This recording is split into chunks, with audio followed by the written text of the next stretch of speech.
Reliance industries का share आज थोड़ा बढ़ा है और थोड़ा क्या, 8 रुपये 30 पैसे बढ़ा है, 0.65%। 1280 रुपये 50 पैसे पे बंद हुआ है। और अगर आप इसको लॉन्ग टर्म में देखेंगे, 5 दिन में पिछले इसमें गिरावट है। 1 महीने में देखिए, उसमें भी गिरावट है। 6 महीने में देखेंगे तो अच्छी खासी गिरावट है।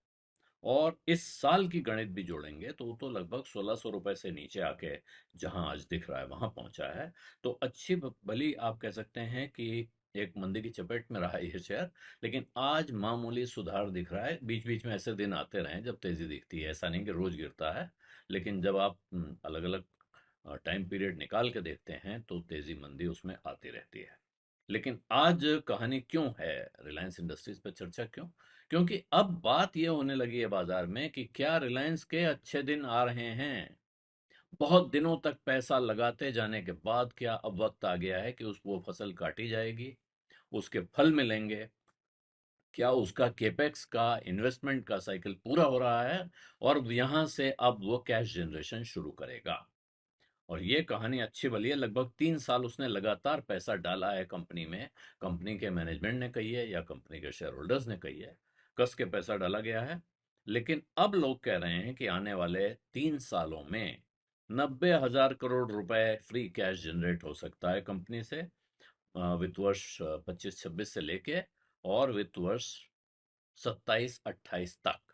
तो ये 90,000 करोड़ रुपया जो जनरेट होगा, क्योंकि उनका बड़ा जो भारी इन्वेस्टमेंट साइकिल था, जगह जगह पैसा लगाना था, वो लगा चुके हैं। और साथ में अब कैश फ्लो आने लगा है, मजबूत कमाई उनकी शुरू हो गई है जियो में, एनर्जी में।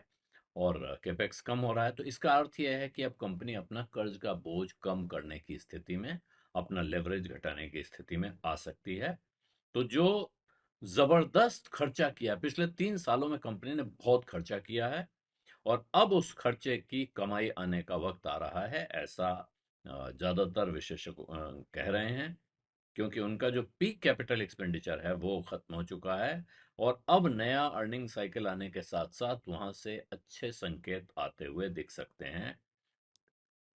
खर्चे से कमाई का जो ये दौर शुरू होगा, कि आप एकदम से टर्न अराउंड कर रहे हैं, वो अब शायद Q1 की जो अर्निंग्स आएंगी उसके अलावा भी इसमें फायदा देखने को मिल सकता है। अब ये वो वक्त आ जाएगा जब जो कंपनी ने हजारों करोड़ रुपया इन्वेस्ट किया है, कहाँ कहाँ, टेलीकॉम में, रिटेल में, पेट्रोकेमिकल्स में, न्यू एनर्जी में और डिजिटल इंफ्रास्ट्रक्चर में, वो सारा पैसा अब वापस आपको पैसा देने की स्थिति में आ रहा है। कि जो कुछ लगाया था, अब वो फसल सामने आएगी, उसके फल खाने का समय आ रहा है और इससे लेवरेज कम होनी दिखाई शुरू हो जाएगी। आरआईएल ने पिछले 3 सालों में नेगेटिव कैश फ्लो पे काम किया है। ये जेपी मॉर्गन के एनालिस्ट हैं संजय मुकीम, उनका कहना है।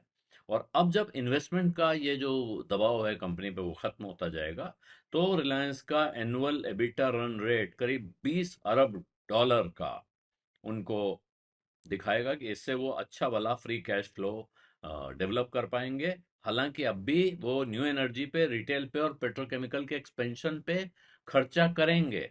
इसके बावजूद उनके पास हाथ में काफी पैसा बचेगा। और इसी तरह की राय मोतीलाल ओसवाल की भी है। उनका भी कहना है कि उनके केपेक्स साइकिल का, कैपिटल एक्सपेंडिचर साइकिल का जो पीक है वो उसके पीछे जा चुका है। और यहां से उनको लगता है कि आने वाले 3 सालों में लगभग 90,000 करोड़ रुपए का फ्री कैश फ्लो होगा। जबकि जो एनुअल कंसोलिडेटेड कैपेक्स होगा अब भी 13 लाख करोड़ रुपए। 13 लाख करोड़ रुपया खर्चा करने के बाद भी 90,000 करोड़ रुपए की बचत उसमें साफ उनको दिखाई पड़ रही है कि इतना पैसा हाथ में आएगा। अब उस पैसे का क्या होगा, कहाँ जाएगा, ये कहानी अलग से चलेगी। लेकिन इसका अर्थ है कि वित्त वर्ष 28 तक कंपनी अपना कंसोलिडेट लेवरेज 0.7 टाइम्स पे ले जाएगी, कम कर सकती है, उनका ये कहना है। जून क्वार्टर में कंपनी पर कुल 1,23,000 करोड़ रुपए का कर्जा था, जो उसके बुक्स दिखा रही हैं। और ये कोई बहुत ज़्यादा नहीं है, करीब करीब स्टेबल है। 38,700 करोड़ रुपए इन्होंने इस क्वार्टर में इन्वेस्ट किए हैं, उसके बाद भी ये कर्जा है। और अब जो नया अर्निंग साइकिल आ रहा है, वो ज़्यादातर लोग कह रहे हैं कि अब रिलायंस एक नए अर्निंग साइकिल में प्रवेश कर रहा है, बहुत लंबे समय तक पैसा लगाने और उसकी वजह से दबाव में रहने के बाद। और इसमें एम्बिट को उम्मीद है कि रिलायंस की ईपीएस अब एनुअली 22% के रेट पर कंपाउंड कर सकती है वित्त वर्ष 26 से लेकर वित्त वर्ष 29 तक, यानी 26, 27, 28, 29 ये साल 22% की रफ्तार से बढ़ सकती है, जो कि पिछले 3 सालों में 23 से 26 के बीच में 3% की एनुअल ग्रोथ थी, वो 22% होने के आसार इनको दिखाई पड़ रहे हैं। अभी जो फर्स्ट क्वार्टर के रिजल्ट हैं उसमें उनका कहना है कि इस इन्फ्लेक्शन के, इस बदलाव के शुरुआती संकेत दिखाई पड़ गए हैं। रिलायंस का कंसोलिडेटेड एबिटा 11% बढ़ा है पिछले साल के मुकाबले और 8% बढ़ा है पिछले क्वार्टर के मुकाबले। ये हो गया है 47,500 करोड़ रुपए। जबकि एडजस्टेड प्रॉफिट जो एट्रीब्यूटेबल टू शेयर होल्डर्स है, ये ईयर ऑन ईयर 16% और क्वार्टर टू क्वार्टर 23% बढ़ा है और 20,900 करोड़ रुपए हो गया है। ये जो अर्निंग है, इसमें सबसे तगड़ी जो योगदान है, सबसे तगड़ा वो किया है कंपनी के ट्रेडिशनल एनर्जी बिजनेस ने। और जबकि उनके नए अभी कंज्यूमर इंजन जो है, उन्होंने इसमें उस तरह का योगदान नहीं किया है।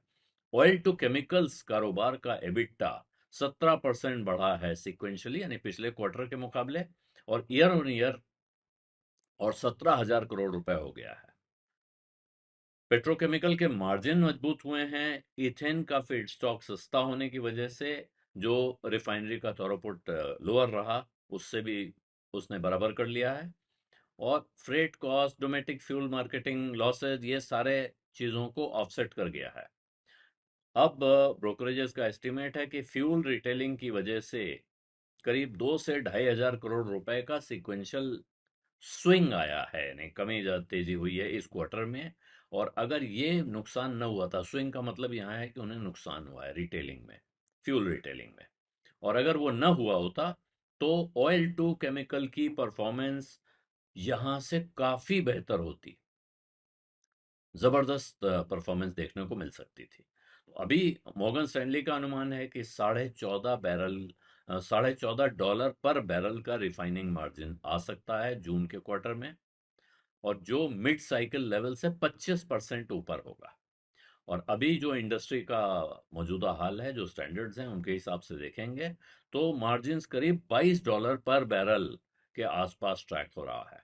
इसका मतलब है कि दूसरे क्वार्टर में भी रिलायंस के एनर्जी बिजनेस से इसी तरह की रफ्तार देखने को मिल सकती है।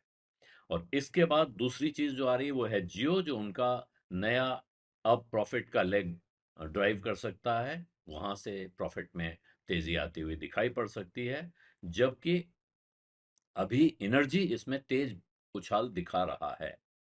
और कुछ ब्रोकरेजेस हैं, उनका मानना है कि अभी डिजिटल सर्विसेज से आने वाले समय में कंसोलिडेटेड एबिटा का 85% हिस्सा आ सकता है आने वाले 3 सालों में, वित्त वर्ष 25-26, 26-27 और 27-28 में। जियो में इस क्वार्टर में 89 लाख नए सब्सक्राइबर्स जुड़े हैं और इसका टोटल हो गया है अब 53 करोड़ 33 लाख। जबकि जो एवरेज रेवेन्यू पर यूजर है, जो सबसे बड़ा मैट्रिक्स है टेलीकॉम कारोबार का, आरपू बोलते हैं, एवरेज रेवेन्यू पर यूजर, यानी प्रति सब्सक्राइबर आपकी जो कमाई होती है, वो पहुंच गई है ₹215.60 पर। और इसमें अब ब्रोकरेजेस का मानना है कि इसकी कमाई यानी रेवेन्यू, एबिटा और प्रॉफिट करीब करीब 14, 17 और 25% आने वाले 3 सालों में 14%, 17% और 25% का उछाल दिखा सकते हैं। और दूसरी तरफ अभी उम्मीद ये भी कर रही हैं ब्रोकरेजेस की अब इंडस्ट्री वाइड टैरिफ इंक्रीज होगा दिसंबर में, 15% इसमें बढ़त आ सकती है। और उसके बाद उनके आईपीओ की तैयारी है जियो के। तो जियो का आईपीओ जब सामने आ जाएगा तो जो लिस्टिंग होगी वो बहुत एक नॉर्मल किस्म का जो वैल्यू अनलॉकिंग इवेंट होता है, सिर्फ वो नहीं होगा। ये लोग ये मान रहे हैं कि अब रिलायंस इंडस्ट्रीज का बड़ा भारी एक large scale platform investing model यहाँ सामने आएगा, और इससे अब नए कारोबार के लिए, जो और नए कारोबार कौन से, अब ये सोचिए, डेटा सेंटर, डीप टेक और न्यू एनर्जी, इन कारोबारों के लिए पैसा जुटाने में इस ग्रुप को बहुत मदद मिलेगी, जियो की लिस्टिंग होने के साथ ही जो वैल्यू अनलॉक होगी उससे। बिजनेस अड्डा में आज इतना ही। इजाजत दीजिए। धन्यवाद। नमस्कार।